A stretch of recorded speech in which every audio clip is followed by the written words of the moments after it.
Howdy, I'm Ed Parrott. Welcome to my channel. I'd like to talk with you today about Photoshop Beta Generative Fill and why it sucks.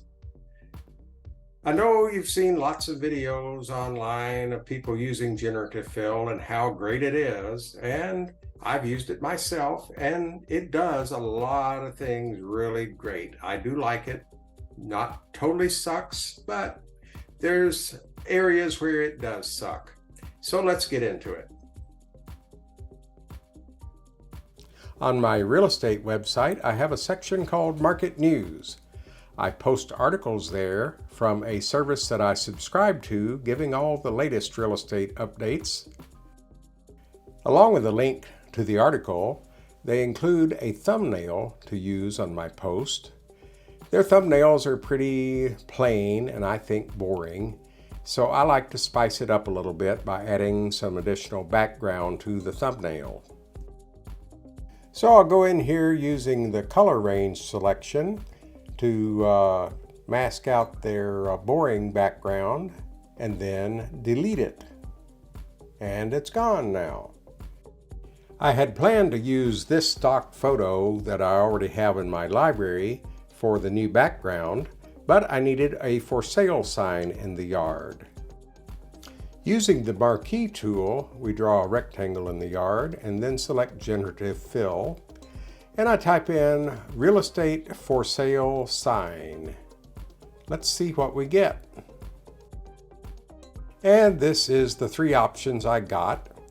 The second one is not horrible, but generally these are not acceptable. So let's try it one more time, see if it comes up with anything better. Well, no, that's not too good, and no better. And at this point, I determined that Generative Fill sucks. Quite clearly, this is not working for what I wanted, so let's just give up. So no need to save this, we'll just get rid of it. And we will go out and get another stock photo which may work a little better. This is the stock photo I selected, so we will bring it over and insert it into our thumbnail. And when we do that, we're going to see that it's a little on the large side. So we need to rescale this so it fits a little better.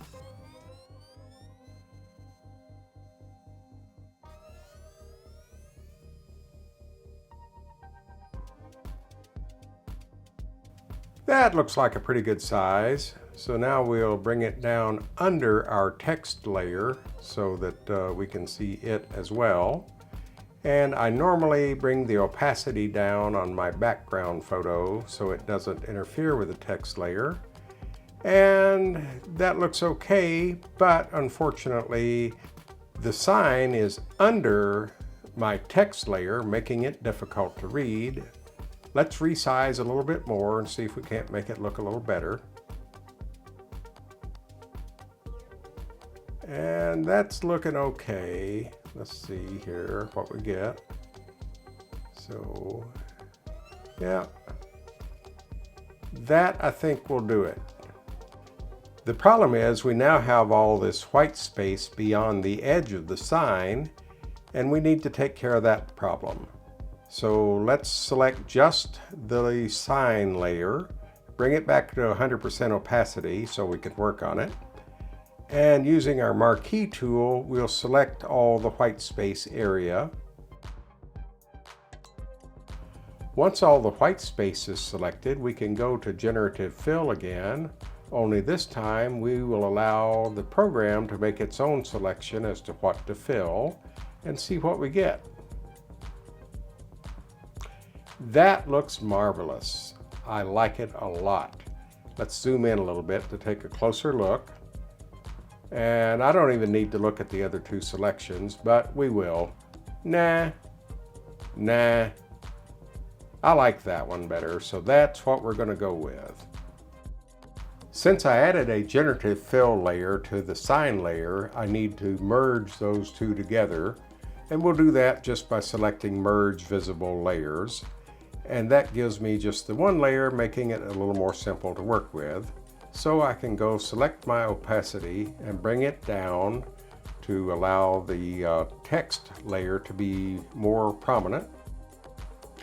Now all we have to do is save out a copy as a JPEG, and we have our thumbnail ready to post on my website.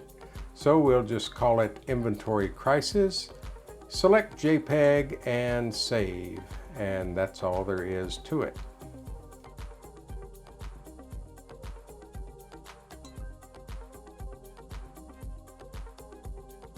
So that wraps it up. Generative Fill is absolutely great. I've used it a number of times and I do really love it.